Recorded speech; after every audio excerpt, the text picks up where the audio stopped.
Hello, I'm Gary Quinn, and welcome to another episode of Ready, Set, Live. My guest today is Markus Canter, Luxury Properties Director and Founding Director of the New Homes Division for Berkshire Hathaway HomeServices, California Properties in Beverly Hills. Markus is consistently ranked in the top 100 of all agents in production and transactions company-wide. And Markus is regularly quoted in the Wall Street Journal, Los Angeles Times, CNBC, and Forbes magazine. Don't go away. I'll be right back with Markus Canter. Welcome to the show, Markus. So great to have you. Hey, Gary. I'm so grateful to be here. You know, we have some history, and I'm so happy that you have sort of used everything that you know and moved into what it is that you do. When you started out just in life, meaning, you know, teenager, adolescent, was there a sense of you wanted to create something, or what was the intention that you set early on? You know, that's a really great question. I think I just knew really early on that I was really empathic. So that really led me on my life path. I love people. I was really interested in understanding, you know, myself and understanding the world that we lived in. And ultimately that led me to being in a world where I was interested in finding out, how do we make this a better place to live, a better place to be? And I believe that every history or our experiences create what we are today, and in every moment it's a new beginning. And I know that we're also looking at it to step out of our history and step into our destiny. And I believe because you love people, that brought you to luxury home brands of being a realtor and having a team. What is it that you are inspired to do as a good luxury realtor? What is that sets you apart from others? Well, I'm born and raised in Los Angeles, so I'm a Los Angeles native. And so I think people who are from LA are very grounded, so that's one thing I would bring up. I would also say that it's not so much about whether you're selling luxury properties. It's about that people in Los Angeles are attracted to a luxurious lifestyle. And I think what, my partner Chrissy St. James and I and our company St. James Canter are about is really transforming the lives of people through real estate, whether that's somebody who's a first-time buyer or whether that's, a billionaire who isn't as, a billionaire who's looking at luxury. This is a small deal for them compared to companies. So for us, it's really about how everyone relates to wanting a luxury lifestyle. And it's interesting because I believe because of Hollywood, Los Angeles, there's a glitz and glamour that really outshines the rest of the country or the world. And everybody thinks everybody's living the lifestyle of rich and famous here. But in reality, it's really about you connecting to your authentic power. And when you deal with clients, and when you find a client or when they come, whether they're a buyer or seller, what is it that you look for as the key intuitive vibes to find them the right place? What do you use as your let's say, navigator? I mean, people are always the navigation. It's always about the client. It's always about the person. It's always about creating an extraordinary experience. So when we work with clients, I honestly sometimes think it's kind of like matching people, couples together. How two people would work well together, their energies. It's very similar when you're dealing with a property and a home. And we're always considering, how is this property going to elevate somebody's life? So we're not transactional, we're transformational. We're relationship based. So a house and when you're looking at somebody's future home, we're looking at how does this bring more joy in their life? How does this bring love in their life? How does this bring health into their life? How does this bring prosperity and true abundance? And what I've seen over and over again, and why I wake up every morning very excited to do what we do, is we see that transformation in people's lives through real estate. And it's so interesting, because a lot of people, when they hear that, Frank Sinatra owned the property, or Bugsy Siegel, or, some famous celebrity, Madonna's house, it gives it an extra tweak. Do you find that your buyers are more influenced, or they just go, oh, well, that's good? Or are they want to know the history? So, I'd say that we probably list more properties. Maybe 60% of all the business we do is listing and marketing properties, which is something we love to do. So whether it's the buyer side or the listing side, it's always about the story. And, it's interesting. My background's filmmaking. So for many, many years, I was a filmmaker. And so from how do you tell a story, and in Los Angeles, how do you find a story? There's, we had one property on Rodeo, and we were preparing to market it. And as always, we always look up from the very beginning all the way to the end who lived in this house. And there's this one name that came up, and it was a long Italian name. And I'm like, this is a great name, but we got to find out who was this guy. And it turns out it was Bobby Darin. So, we're always looking for the story. People are attracted to the history in Los Angeles. And I think that whether the story is about how does a house become a home, or who lived in this home, that is what I think we concentrate in order to bring the right buyer into a property. Do you find that there are some houses, because of the celebrity background, that you showcase them more, or is it all the same? You just try to tell the story and give them the opportunity to see great property? I think we're always looking to stand out in our marketing. And, there's so many things we can do today. And there's such a large plethora of marketing tools we can utilize, right? But at the end of the day, if you're not aware of your target audience, so to speak, in this case, your demographic, of who that buyer would be for, let's just say, a house in the hills with views versus a home in Cheviot Hills, like, you have to know, are you selling to a family? Are you selling to, somebody who's looking, a bachelor, a bachelorette? So I think it's always starting in reverse constructing and engineering, who's going to be the best buyer. And best buyers always pay the best price, the highest price for a property.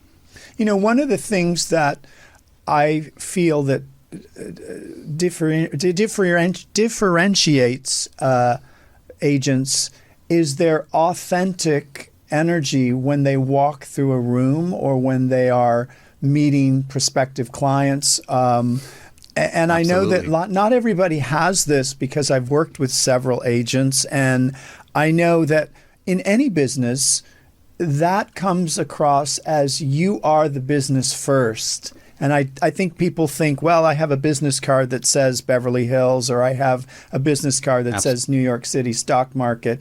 It's really who you are. And that's why I always love it. It's the brand, right, Gary? I mean, your brand is who you are. When I think of, and people ask us who our brand is, we are real people who treat our clients like family. As family. I was raised that way, so I don't know any other way. And I think that for our brand, and I actually think this is, let's not just talk real estate, let's talk about any business out there today is about being authentic, because we can see through the BS, we can see through somebody selling you something, versus creating, like in our style of real estate, we never have ever sold anybody something. We've always created an opportunity through real estate for somebody to better their life. And when you have that, when that's your way of being, then also let's consider that you want who you're being, and your brand also is what you attract. And so, we talk about the law of attraction or any, law of reciprocity. These are things that are about when you can master this, you can bring a much higher level of energy into your business that is, like you said, authentic. And then you're making a difference in people's lives. And something like real estate, where, realtors don't, listen, you've got to be honest and say, well, so how do we get paid? We get paid by doing a great job, right? And you don't get paid until the very end. So it's actually a great business model for putting your clients first, always putting your attention on their needs. And then at the end, there's a reward, but never focusing on the reward, right? Because people who focus on the reward, it's like you have it backwards. Give and you shall receive, right? It's actually, as someone who is being of service in what they do, they love what they do. And it's not necessarily any specific job. It's just being there and being attentive to those needs. Do you find yourself using any spiritual rituals every day that you start your day, like meditation, balance, running, exercise? What do you do that helps you to start the day or the week? It's a great question. And absolutely, routine is very important for all people. Whether you're a football player on the field or you're a doctor, it doesn't really matter. All successful people tend to have successful routines. For me, it is definitely about taking every morning, early in the morning. There's I live in an area that has a lot of ups and downs in the hills, and, it's brisk. I love to take a walk every single day. With Christy, we walk every morning. After we finish the walk, the first thing we do is we sit out, on our patio in the sun and do a meditation. And without those, how do you start the day the same way, balanced?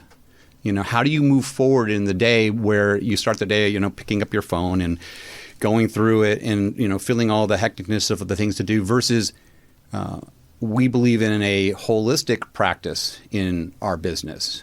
So that means, having a really clear connection between your mind, your body, and your soul, right? And when you're balanced, you're not going out into the world in a way that, like right now, best example for that would be like, we need to be the light. By being the light for people, we can help show them the path, because there's so much darkness out there. There's so many things that are affecting people. A lot of people are still dealing with, PTSD, right?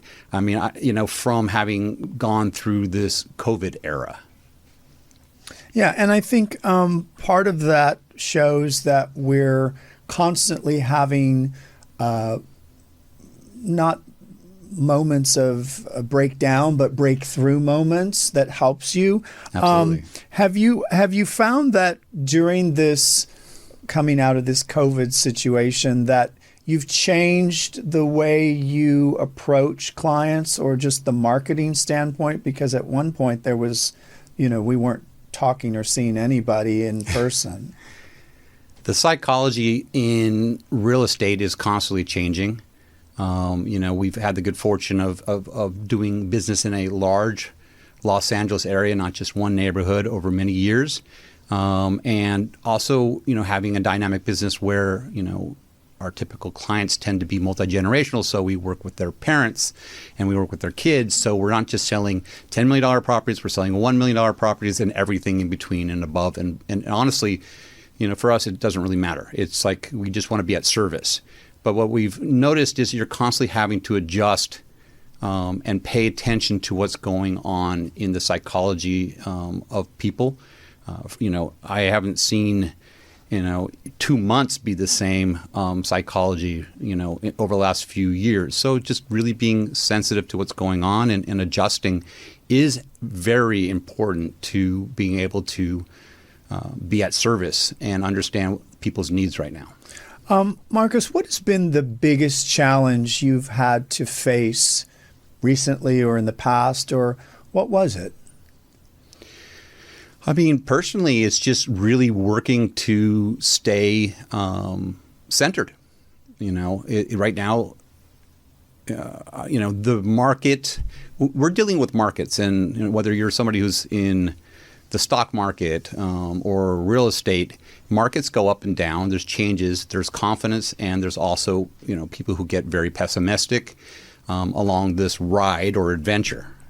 And, I tell and mentor others and say, we've got to, like I said before, be the light. We have to be the positive person. But you can't just be positive. You have to be the educated person. You have to be the person who has the answers, because you're questing and looking at the big picture and bringing all these pieces together so you can actually walk clients or friends, family down a path that makes sense, and that will ultimately bring people to where they want to be. Who has influenced your life? Who's been the biggest influencer? First, my parents. The first people I think is my parents. I have dynamic parents. My father was one of those good guys. Like he taught me that making a difference matters, and furthermore, I believe that everyone makes a difference, and that's another thing. That one of my personal missions is to make sure that everyone that I talk to understands that they're making a difference in all of our lives, and that they make a difference, and that they matter, with the intention that they're going to be seen, heard, and acknowledged. My mother, on the other side, from the day I was 3 years old, I remember her asking me, "The white shoe, Marcus, or the red shoe?" And I was like, "The red shoe."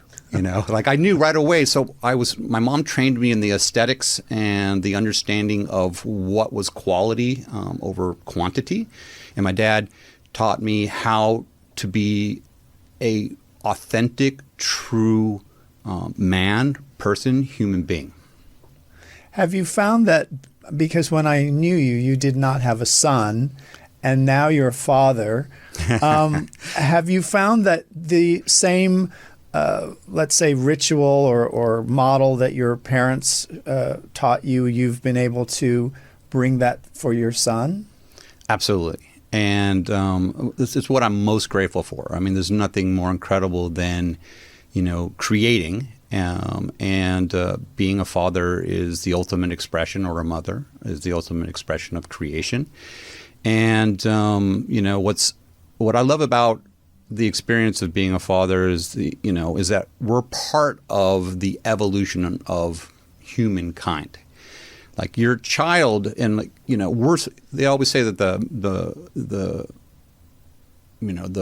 math, like if you have a master who is teaching an apprentice, that the apprentice will have more mastery because of all the generations.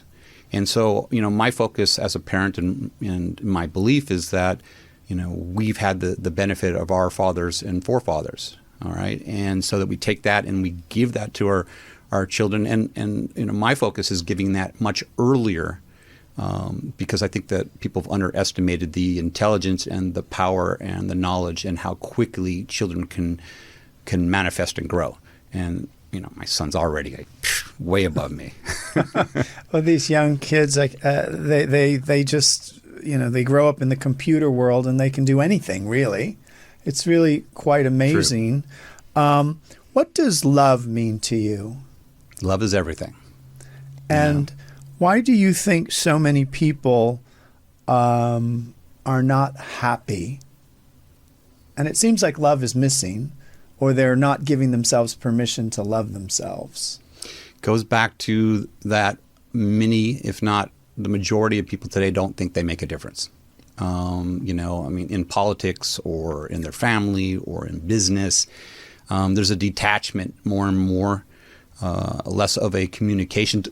Don't get me wrong. Technology is incredible, and it is a fantastic way for us to evolve and grow. but it also has a tendency to bring people and detach them, and move us away from the need of actual physical contact and actually eye-to-eye contact, which is how we express ourselves as human beings. So for me, I just think it's incredibly important that we focus on our human technology, and also that we, as a humankind, start speaking more specifically to this abyss or vastness of emptiness that I think so many people are feeling today. It's important that we start doing this now, and that we can adjust our culture to be more connected and delineate and distinguish the difference between technology as something that helps us versus something that we put all our focus on. And I believe that there's a timeline of connectiveness that everybody has. I mean, we hadn't seen each other in years and years, but when we got together, it was like we were there for yesterday. It was incredible. You know? Yeah. And that's so dynamic because that doesn't happen so much in life, you know. What is it that really puts you in your, let's say, motivation? What's on the list of for Markus as far as a bucket list? What do I have to do now? Or what's the big thing I need to create or do something for me? What's that list? Well, first of all, I want to, just again give you thanks. It's really I'm really grateful to be here. Part of my bucket list really truly is to share with people anything that I can, any knowledge that along this journey and this adventure that I've gathered, and again, it's about I guess what I want to do in life is just help people, be at service in such a way that the world we live in continues to grow in a healthy and beautiful and loving way. And the message is, like you started to say earlier, it is love. Love is the ultimate energy. It's the one thing that we're all breathing in and out all the time, and it's here. And, it's not trite, it's real. And it's something that if we can approach our clients, and so taking this back to, my mission would be not to have a successful business. My mission would be to have a successful life in which, we impact and give and inspire and move people to get off of their couch and go out and to live their life. I happen to have the good fortune of discovering real estate, which is not a business that I was looking for. It found me. Other people, how other people recommend things. I had a lot of people kept saying, "You'd be great at this," and I was like, I didn't see it, and then I got it. It's actually when you put your energy into doing whatever it is that you're doing at service with the world. My mission would be to continue to do this in such a way that, as I can already see, my clients' lives are growing, and that is my true joy. That is the absolute reward, and that's how we get up in the morning, excited to do what we do. If you could go back in time and ask one question to someone not living, what would it be? Who would it be? And what would you ask?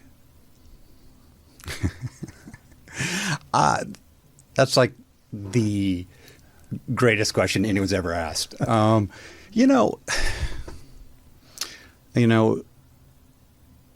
Whether it would be Buddha or Jesus or whoever it is, to everyone has their own beliefs, but for me it would be to ask somebody who's spent a life of mastery, like what are the 10 most important things that they discovered, and learn from them. That's what I would want to do. Every day that we learn something new is an amazing day. Like, that is an exciting day. That's what I tell our son, keep growing, never stop. So like growing up, not growing up, but let's say someone who's starting the real estate world, or they want to delve into that. What would be the 3 tips you would give someone that you've learned so far that you'd say, if you do 1, 2, 3, this is what you have to start with? What would that be? have a powerful routine every day that's about moving things forward. 2, it was there. 2 is being at service, and what that means to me is I find that too many people they just think things should happen so quickly, that manifestation in the third dimension is going to happen like that, which it's not how it works. It works, that when we're in alignment with it, meaning we're actually meditating, doing the things that bring us more on, interdimensionally, powerfully connected, it brings us to a place where we can create things. But when somebody's intention is on the end result and not on the joy of getting there, it's problematic and it doesn't really work. So I guess, who you're being is, in being of service. And if it's real estate, I would also tell them that to get on a team, because the whole, and not specifically a large team, but just what we call a Navy SEAL team, a really quality team that has good core values that align with you. So who you're being in life is going to be everything. Being of service. If you're not at service in this business, it won't be of service to you. And finally, join and put yourself around in a team where you can have mentorship. That says it all. Thank you, Markus, for coming in and for sharing your wisdom. Thank you. I'm so happy and excited to reconnect and to give you this blessing of what you're doing is so amazing and brilliant. So keep it up. Thank you, Gary. Appreciate it. It's been amazing to be here with you today. Thank you. I'm Gary Quinn for joining me in for another episode of Ready, Set, Live. Until next time, be well.